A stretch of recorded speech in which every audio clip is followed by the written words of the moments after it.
এই যে এদিকে শুরু করছি, বিকালবেলা নাস্তা রেডি করতেছি বাচ্চারার জন্য। এদিক দিয়ে গরুর মাংস ভিজায় রাখছিলাম, এই মাত্র বরফ ছুটছে।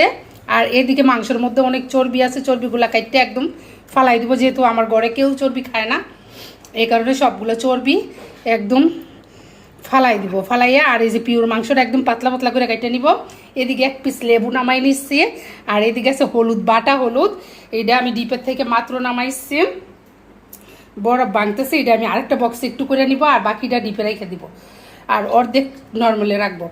আর এদিক দিয়ে টক দই আর সব ধরনের মশলা দিয়ে এই গরুর মাংসটা পাতলা পাতলা করে কাইটে চাপের মাংসের মতো একদম কাটবো। কাইটে পরে সব ধরনের মশলা, লেবু, টক দই সব কিছু দিয়া মশলা টশলা দিয়ে মাখাইয়ে একদম চাপের মতো ভাজবো।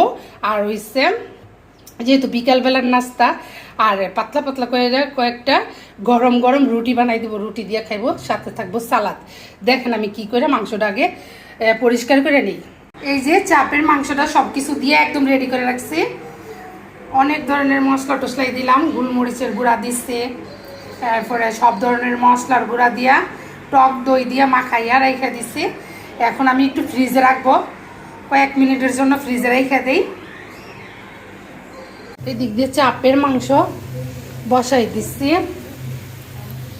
আর এদিক দিয়ে গরম পানিও বসাই দিচ্ছি। গরম পানি ফুটে গেছে, আটা রেডি, এখন দিয়ে দিব। আর এদিক দিয়ে চাপের মাংসটা আস্তে আস্তে সিদ্ধ করতেছি, একদম ভাজা ভাজা পুরা পুরা হইব। অনেকক্ষণ ধরে বসাই দিচ্ছি, সব ধরনের মশলা দিয়ে মাখাইয়া ফ্রিজে রাখছিলাম। 1 ঘন্টার মতোই রেখে দিছি, কারণ আমি এটা ফ্রিজে রেখে গোসল করতে গেছিলাম, গোসল করে এসে পড়ছি। এখন আবার বসাই দিছি রান্না, এটা আস্তে আস্তে হোক।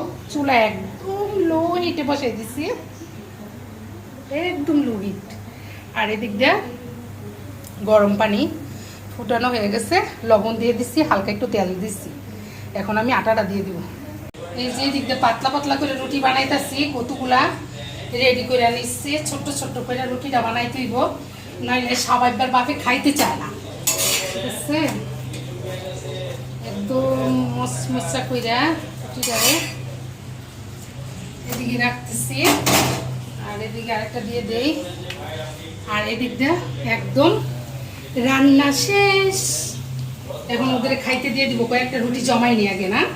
দেখেন তো কেমন হয়েছে কালারটা, এত সুন্দর একটা গ্রান বার হয়েছে লেবুর রস আর টক দইয়ে, আর সব ধরনের মশলা তো আসি, একদম পুরা পুরা হয়েছে কিন্তু নিচে দিয়া, ঠিক আছে?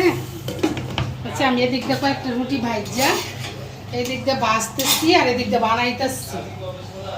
ছোট বাচ্চার জন্য ছোট করে রুটি বানাইতেছি, আর বড় বুড়ার জন্য 8 পিস, ঠিক আছে?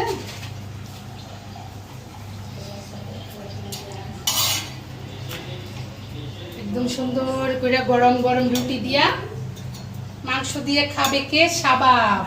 শাবাব কিন্তু আমার কিছু নাই, সে তাকাইয়া দেখতেছে আমি কি করি। না শাবাব, বলো কেমন হয়েছে বলো তো। আমার হাতের রুটিগুলা কেমন হইতেছে বানানো? ভালো ভালো হইতেছে। যাও তোমরা খাবার টেবিলে যাইবো, যাও। আমার মেয়ে এসে পড়ছে এদিকে, তুমি আসো, সামনে আসো। সাবিহা, সাবিহা এদিক দিয়ে আসো। এই যে দেখেন আমার সাবিহারে কেমন লাগে,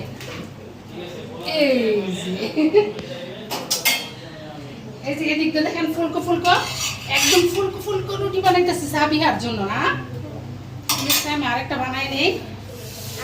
হ্যাঁ আম্মু, হ্যাঁ তোমার জন্য ছোট করে করছি, একবার পাতলা পাতলা, এই যে ছোট ছোট করে, ঠিক আছে?